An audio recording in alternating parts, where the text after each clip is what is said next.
Bienvenue sur ma page YouTube.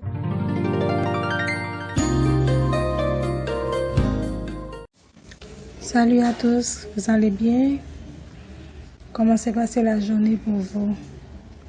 Suite à la vidéo de la semaine dernière, maintenant je vais vous présenter les différents types de thé, les variétés, parce qu'il en existe plusieurs. Ok? Et il y a le thé blanc, il y a le thé vert, il y a le thé rouge, il y a le thé noir. Je vais vous présenter chaque thé dans sa globalité. Le thé blanc est un thé non fermenté. Il s'obtient à partir de nouveaux bourgeons cueillis avant leur éclosion. On les laisse flétrir pour que l'humidité s'évapore et qu'ils sèchent. C'est ainsi qu'on fait le thé blanc.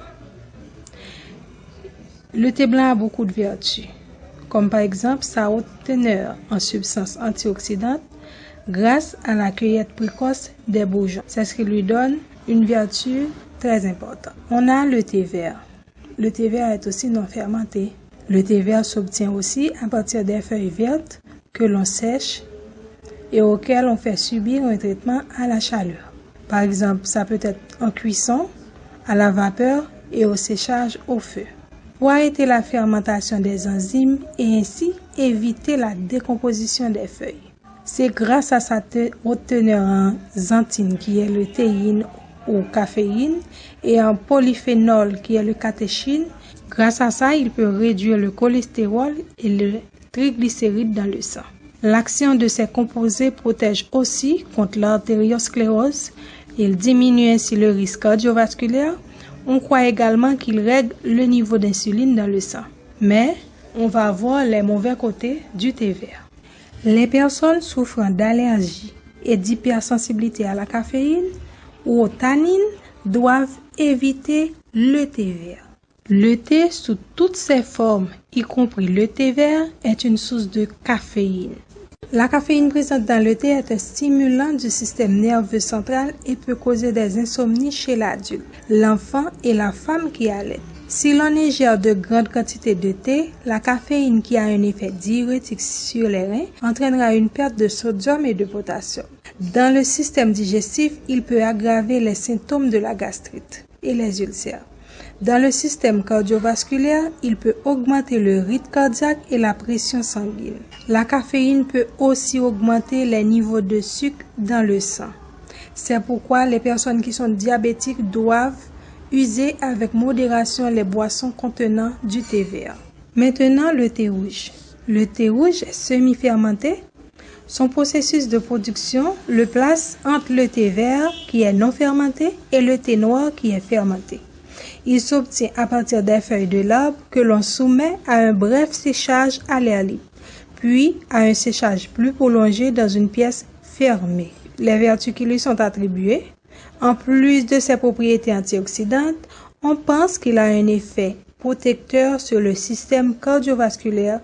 Il peut aussi prévenir certains types de cancers et son effet est optimal dans le traitement de l'obésité. Pour le thé noir est fermenté. Cette variété de thé possède des propriétés aromatiques plus importantes que les variétés précédentes, en raison de la fermentation des polyphénols qui produisent de nombreux composés aromatiques. Les vertus qui lui sont attribuées sont, en général, le processus d'élaboration qui se fait en 4 étapes bien différentes. Il y a le flétrissage, le roulage, la fermentation et le séchage. Ce processus fait perdre au thé ses vertus antioxydantes, mais lui conserve la caféine et lui ajoute les tannines.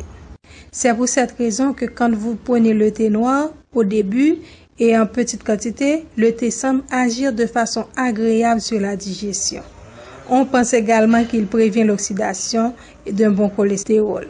Pourtant, c'est pas le cas. Parce que le thé sous toutes ses formes, y compris le thé vert, est une source de caféine. Les personnes souffrant de maladies graves du foie doivent éviter la caféine. Chez les femmes enceintes, il est associé à des avortements spontanés. au retard de la croissance intra-utérine et au poids faible du nouveau-né. Il y a toute une culture très attractive autour du thé qui fait que sa consommation est associée à l'élégance et à la distinction. Il ne fait aucun doute que le thé possède certaines vertus médicinales, mais n'oublions pas que toutes les variétés contiennent de la caféine, bien qu'en proportion moindre que dans le café. Merci, à la prochaine, bonne santé, bye bye.